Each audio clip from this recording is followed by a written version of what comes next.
Guys, তো এখন বাজে বিকাল বিকাল কি বলা চলে 5:30 বাজে, কিন্তু বৃষ্টি হচ্ছে বলে তোমার মানে মেঘ অন্ধকার হয়ে গেছে। আর তোর মধ্যে দাদা কাজে গেছিলো, ওই দিকটা তো অনেকটা গ্রাম সাইড, তা কাজ হয়ে গেছিলো অনেকক্ষণ আগে, কিন্তু বৃষ্টির জন্য বাড়িতে আসতে পারছিলো না। তো ওখানে সবাই মাছ ধরছিলো, তো তোমার দাদাও মাছ ধরার চেষ্টা করে আর অনেক অনেক মাছ ধরে, সেটাই তোমাদের সাথে আমি দেখাচ্ছি। দেখো মাছগুলি এখনও জ্যান্ত নড়ছে। তো এখন আমার মাংস রান্না করার পর এখন হুজুক উঠেছে মাছ রান্না করতে হবে। তো রান্না তো যতক্ষণে দাদা এনেছে করতেই হবে। কিন্তু মাছগুলি দেখো এখনও নড়ছে। এই দেখো এই সব কটা খলসা মাছ কিন্তু জ্যান্ত, মানে কিছুক্ষণ আগে সব কটা নড়ছিল, এখন এই নড় ওই দেখো। ও বাবা, আমি খুব ভীতু, আমি জ্যান্ত মাছ কাটতে পারি না। খলসা মাছগুলি সব কটা জ্যান্ত, পুঁটি মাছগুলি হয়তো মরে গেছে না, পুঁটি মাছগুলি, হ্যাঁ পুঁটি মাছগুলি মরে গেছে, খলসা মাছগুলি জ্যান্ত। দেখো এই নর নর নর, এই নর, এই মাছগুলি কাটতে হবে। আমি শুয়েছিলাম, মাথা এইটুকুনি জায়গায় যন্ত্রণায় ছিঁড়ে পড়ছে, তো সর্ষে বাটা দিয়ে মাছটা রান্না হবে। তো আগে মাছটা কেটে নিই।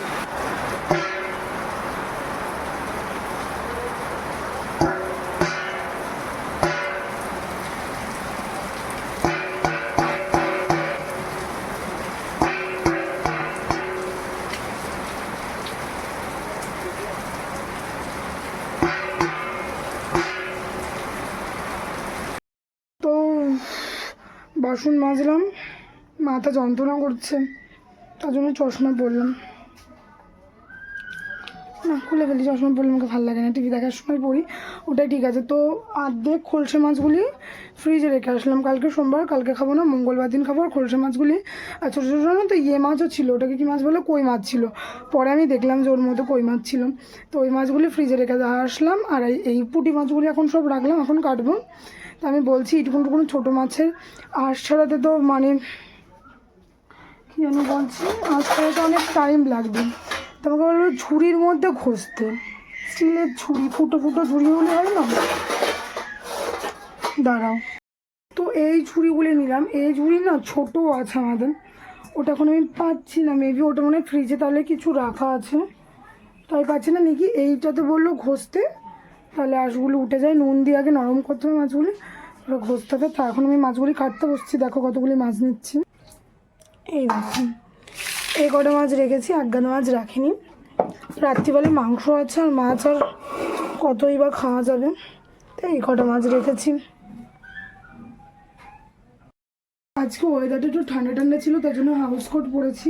এই হাউস কোটটাও নতুন, আর এই নাইটিটা তো দাবা, এই হাউস কোটটা এর আগে মাঝে মাঝে 1-2 দিন ইউজ করেছি। এই নাইটিটা আজকেই পরলাম, ভেবেছিলাম পুজোর আগে ছাড়া কোনো জামা কাপড় মানে বের করবো না, কিন্তু সব ভিজা বৃষ্টিতে। ভয় লাগছে মাছ কাটতে, মানে মেবি যদি জ্যান্ত থাকে, আমি জ্যান্ত মাছ খুব ভয় পাই। পুঁটি মাছ বেশিক্ষণ বাঁচে না, পুঁটি মাছ মরে যায়। 3টে পাত্র নিয়েছি।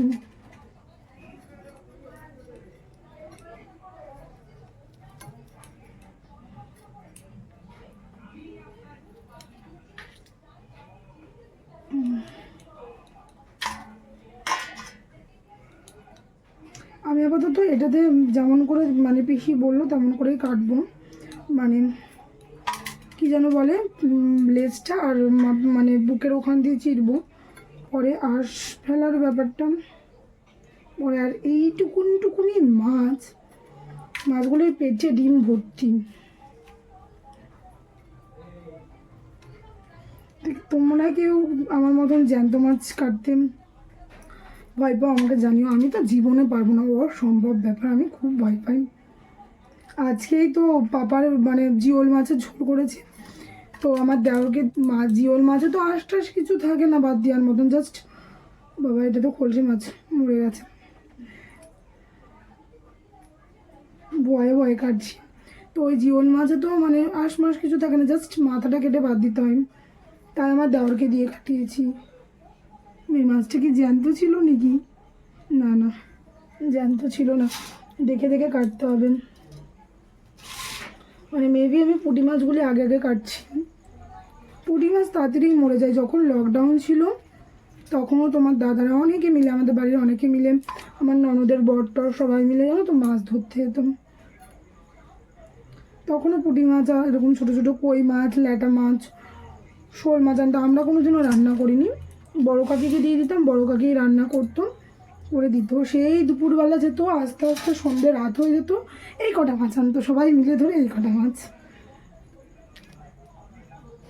ওটা একটা নেশা ছিল, বিকাল হলেই মাছ ধরতে যাবো এরকম একটা ব্যাপার।